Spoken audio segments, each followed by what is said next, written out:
hadith is in Sahih Muslim that our Prophet ﷺ came across the Sahaba one day. They were sitting in the masjid. He came and they were having a heated discussion. So he said to them, "What are you discussing?"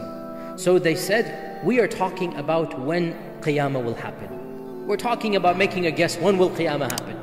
So the Prophet ﷺ said, "Qiyamah will not happen until you see its 10 signs."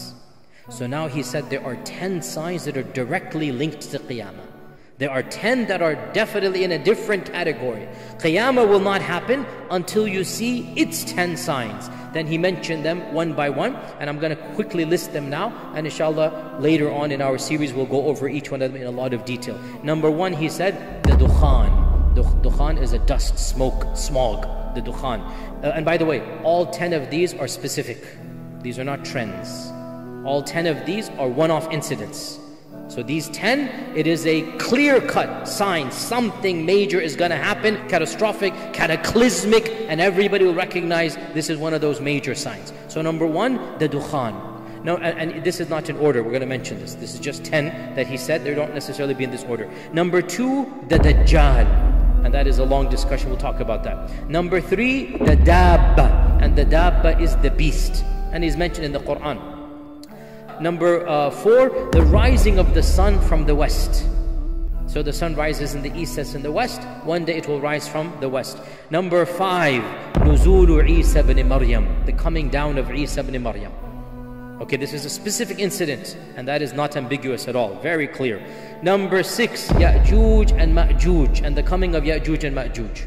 Okay, that is a major sign, and we'll talk about them and some of the problems that are raised by this issue. We'll talk about it very frankly when we get to inshallah. Number 7, 8, and 9, 3 zalazil, 3 earthquakes that will shake the world. There's going to be major. This isn't a regional earthquake. These are earthquakes that essentially the world will know it is an earthquake. 3 zalazil that will shake the world. In one hadith, each next one will be bigger than the first one. So it's going to be 3 consecutive earthquakes that are, the whole world will know that there is an earthquake taking place. And then he said, وَآخِرُهُنَّ, the last of these signs, number 10, the last of these signs is a blazing fire that will emanate in Yemen and will force the people towards Ard al-Mahshar, or the land of resurrection. The land of resurrection. The very last sign of Judgment Day will be the fire that will force people to gather in one place, and that will be the end of humanity in that one place, which is going to be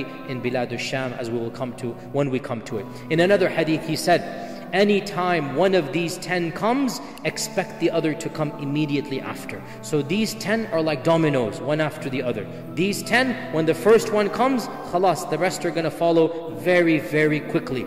And the first of these 10, without a doubt, is the coming of Isa ibn Maryam. This is the first of these 10. The first of these 10 is the coming of Isa ibn Maryam. And when Isa comes, the rest of these are going to come one by one, and that's it. Qiyamah will take place very shortly after the coming of Isa ibn Maryam. And the last of the minor signs links the first of the major signs. Let me repeat. The last of the minor signs links the first of the major signs. The last of the minor signs is the coming of the Mahdi.